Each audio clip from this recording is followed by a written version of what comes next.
Guys, what is going on? Welcome to Dylan's Dialogue. My name is Dylan, and this is my video review for The Last of Us Part 2, and why I absolutely freaking loved it. Now, the game is not perfect by any means, but in terms of a sequel to my favorite video game of all time, I am pleasantly surprised at the way in which the story unfolded. And yes, I mean that in a great way. There are flaws with the game, but I will get more into that when I talk about the story section in this video. I will say that the few issues I had boiled down to the pacing of the story itself. As for the events that unfolded, very quickly without spoilers, I will say that I was very satisfied with the story that was told. I think that this game should really be given a chance, and if you like it, that's fantastic. You know, if you don't and it doesn't work for you, that is totally fine too. All I'll say is that this game is definitely worth playing and should be experienced firsthand. Now, for the rest of this video, I am going to be discussing different aspects of the game, such as graphics, gameplay, music, and finally the story. I will be going into spoilers with this video, but I will try to keep them as relatively light as possible. I won't be discussing the ending of the game itself, but I will be talking about the story and the plot as a whole, which will include a few key highlights from the story itself. So if you want to go into this game completely blind, fair warning. Spoiler alert! Okay. I know a lot has been talked about with this game, and there is a lot of hate circulating online right now to the point of death threats. And I'm probably gonna get shit on and downvoted, but hey, it is what it is. There is a lot of hate online, but just take my review however you want. You know, if you agree with my opinion, that's great, and if you don't, that is great too. We can all be civil about our comments. But I genuinely wanted to know what you guys thought of this game. Also, if you like this video, please give a like and subscribe for that sweet, sweet content. All kidding aside, let's get into the most controversial game of this decade and why it's okay to love.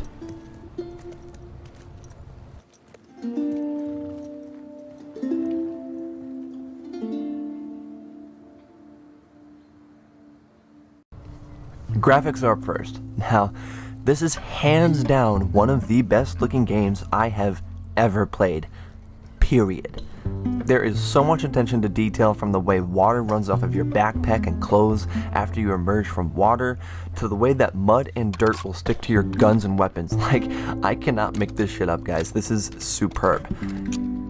Environments are vast and vary even from building to building.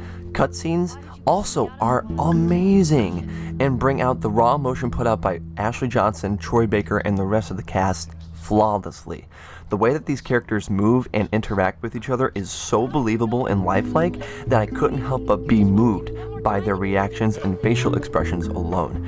The way that these characters' eyes will dart back and forth while concerned or upset is just something you really don't see too much in video games nowadays. It made it very easy for me to get emotionally invested in the story when the characters can convey their emotions through the use of body language and facial gestures, and it looks this damn good. I know you wish things were different. I wish things were different. But they ain't. On to gameplay. Now, if we're talking about this game in terms of just its gameplay, this is easily a 10 out of 10. The amount of variety in almost every single encounter I had was almost staggering. I played on moderate for my first playthrough just to get the hang of the story and to have just a basic idea of what the game would present to me, and I did love figuring out the ways, different ways to outsmart my enemies. Whether that was crouching underneath a truck to get the upper hand on an enemy, or sneaking past a crack in the wall to absolutely wreck a dude's face in with a baseball bat. The combat was consistently fresh, engaging, and cinematic as hell. Even Abby's gameplay was fucking dynamic with the new weapons and the way that she kind of maneuvers around like Joel. Her gameplay included some of the more thrilling encounters of the game, and for those of you that know what you find in this ambulance, whew, you know, I almost shit myself. Weapons sound crisp and absolutely impactful. The sound of picking someone off with a silenced pistol never gets old. Every gunshot, every hit, and every curb stomp feels real and feels fucking amazing every time. Also, you know, there are certain video game sounds or actions that are like super satisfying. God of War with the Leviathan axe and the Doom glory kills. Well, say hello to Broken Glass.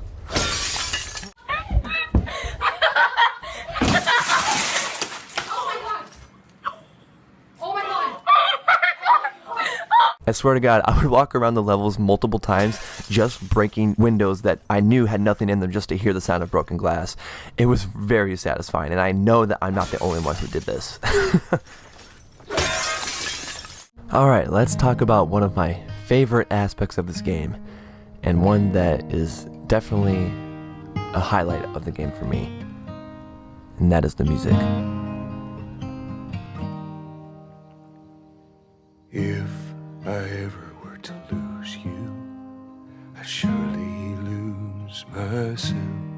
It's kind of hard to talk about the music in this game because I absolutely adored the music from the first Last of Us. I say that it's hard to talk about it because honestly, the more and more I listen to the soundtrack, the more I love it. The way that the music for both in-game encounters as well as cutscenes comes in just elevates the emotional impact that the story was telling, and in its most emotional moments, did it work? Absolutely.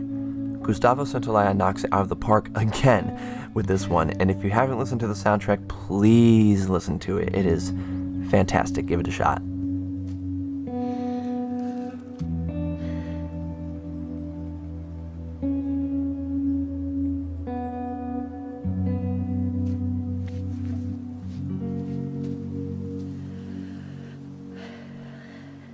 Okay, here comes the hard part.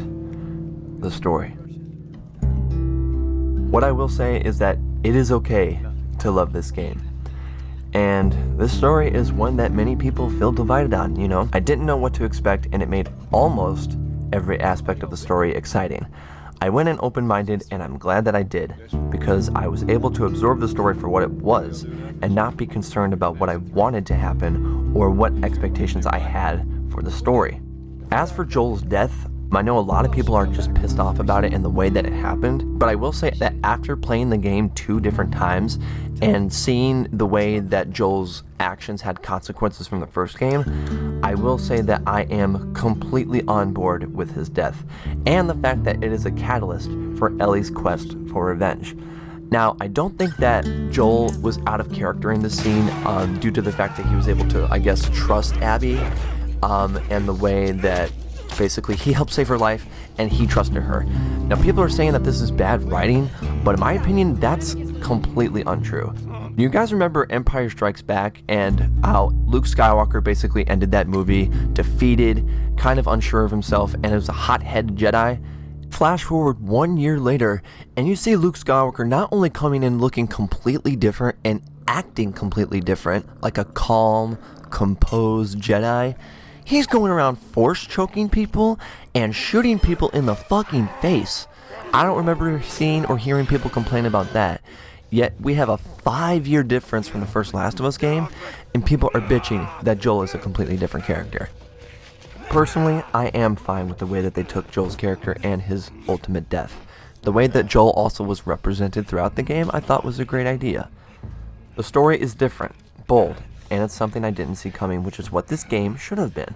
If it would have been the same cross-country adventure with Joel and Ellie and a search for more Fireflies, I feel like we would be seeing the hate online for how similar it was and how it would have played it safe. Oh shit, this game definitely didn't play it safe. Killing Joel is, yes, a very divisive decision on Naughty Dog's part.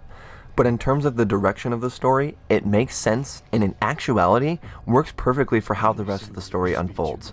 The journey that Ellie takes on her quest to revenge ultimately causes her to lose herself, bit by bit. Ellie is slowly losing her humanity over the course of the story. She lost Joel, so now she's losing herself.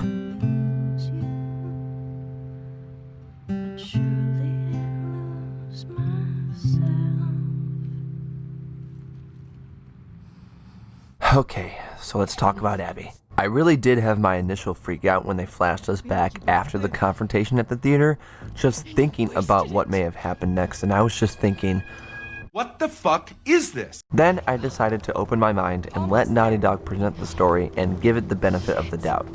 And I'm so damn happy I did, because so many stakes and emotional highlights happened because of Abby slowly gaining her humanity back after her cruel murder of Joel, and while she develops a relationship with both Yara and Lev, which I also loved. There are problems with this game, and it boils down to the pacing of the story. I feel like that this game would have been more impactful if certain events were flopped in which they occurred. What do I mean by that? Well, instead of having you play as Ellie basically the first half of the game, you end that confrontation at the theater and then you rewind back from Abby's perspective. I feel like it would have been more impactful if you switched back and forth between Abby and Ellie, kind of like you did at the beginning of the game. That way it gives us a chance to get to know Abby and Ellie as they both slowly gain and lose their humanity and the parallels between the two while they occur, not after the fact. Also, I feel like this would have had more impact with certain deaths, like Mel and Owen, for instance.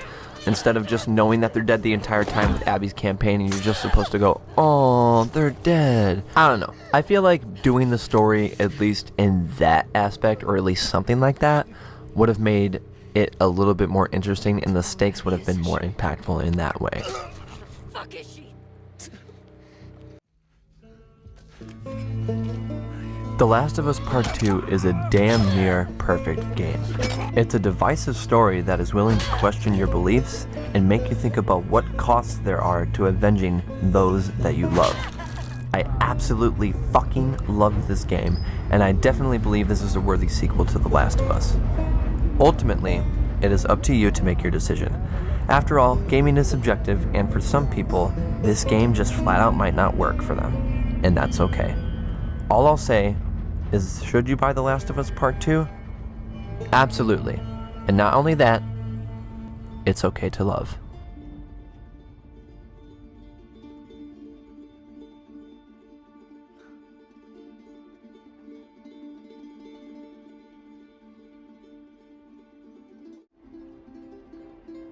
I do okay.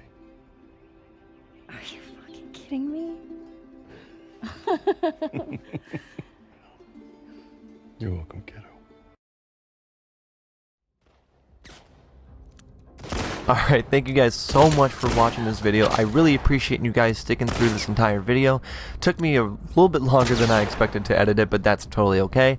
If you like what I'm doing and you like this format that I'm using for my reviews, please like and subscribe if you want. But until further ado, I will see all of you guys next time.